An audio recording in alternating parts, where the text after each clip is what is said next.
Hello, my name is Nathan Dean. And I'm Micah Moran. Today we'll be representing the Cpap, The continuous positive airway pressure device. This one here is from Philips. We have the remastered Auto A Flex for model and brand. So it's the SleepMapper. So it has the Apex Philips Respironics System 1 model. So it's a little advanced. Nice little piece. Yep. Now this device is powered by a converter that does between 60 to 80 watts for regulations and safety. And that's this piecing right here for the converter, or the adapter. So this one is a 60 watt piece, but the maximum is 80. In case like our patient ever needs a little bit more power, get a little bit more air into their system. And then it's controlled by a 120 to 200 volt charge. So you'd simply plug this into the outlet and then power the device. So we have the two main components of the device, one of which is the generator, and then this one's the tank. Then we have like the air hose, and kind of take it apart. We also happen to have the input for the power right here. Mm-hmm. This little piece right here is for the air filter. In order for general maintenance of this device, you're going to have to regularly replace these little air filters. Actually, funny thing about that, Micah, in one of the recalls of the device, there was a brand of air filters made that the device had to be recalled because whenever the device was turned on, it would shred the filter and it would actually go into it. Mm-hmm.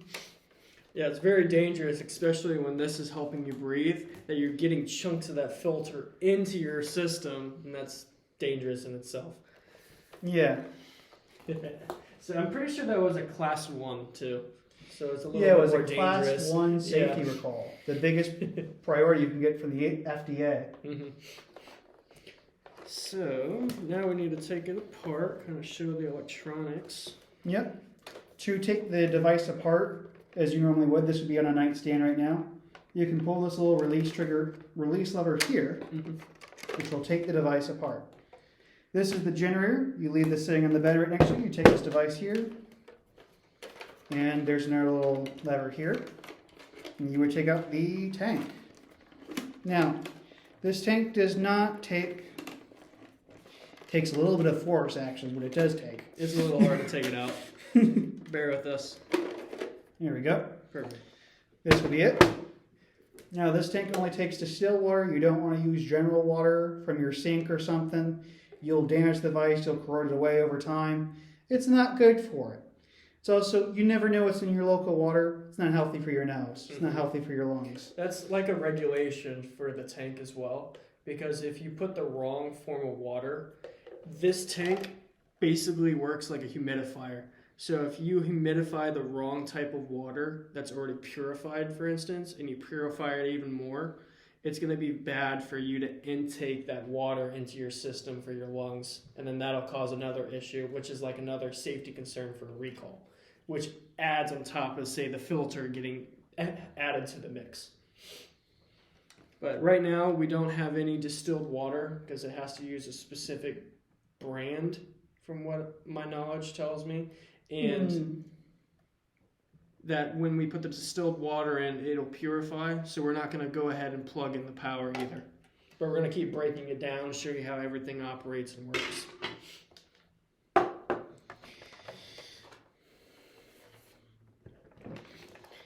Now, for controls to simplify this device, this is the PSI modulator. This is basically a control valve for controlling the PSI, yeah. Also known as PEEP. Mm-hmm. This one by default should be set to 18 for our current patient who has, I know that's rather high, or at least if you knew these standards, it's rather high. 18 is high. But that's their needs. Mm-hmm.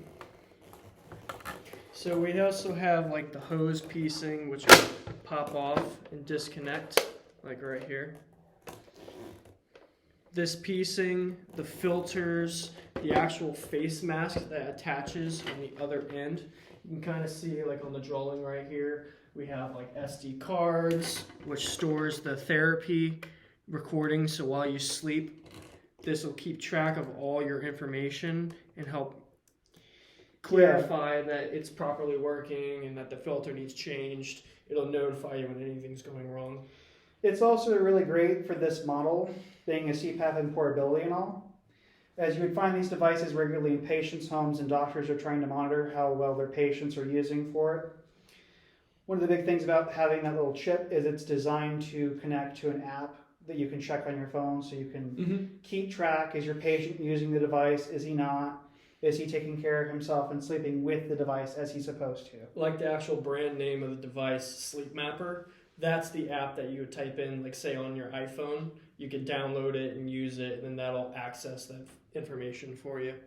Then it also has other electronics inside, like a battery that powers the internal circuits. We have little basic circuits like pressure sensors. We have micro blowers that convert the energy and humidity and the pressures inside.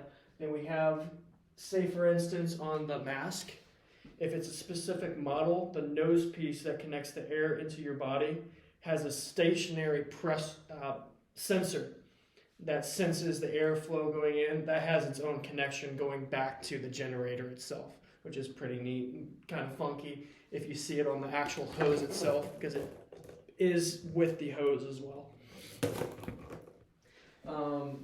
It was founded by Gerald McGinnis back in 1970 as a first source for fixing apnea. It was the first source for fixing disordered airways and whatnot for people who have trouble sleeping or people who need like cleaner air. Mm-hmm.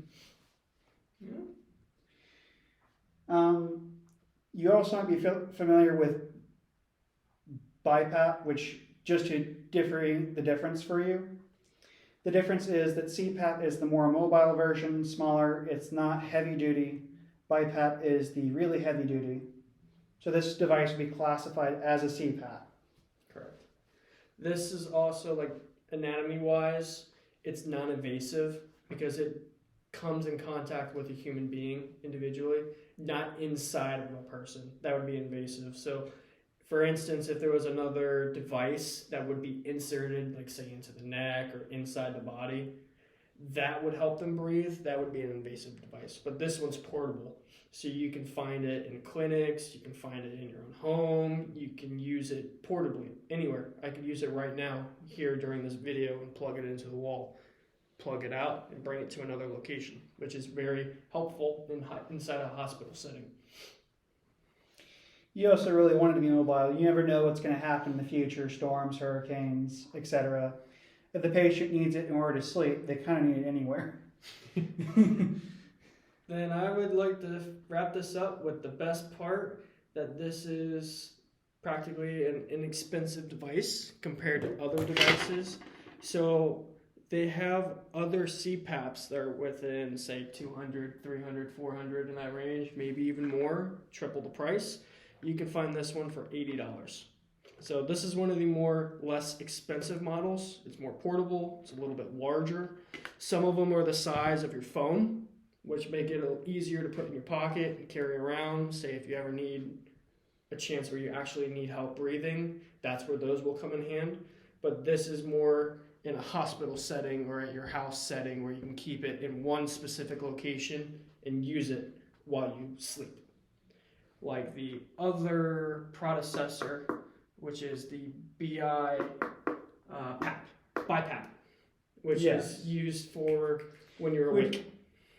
Which is more of a heavy-duty standard you'll find in hospitals and whatnot for when it's really serious. Mm-hmm. And I believe that concludes our presentation. Thank you for listening and have a good day. Thank you.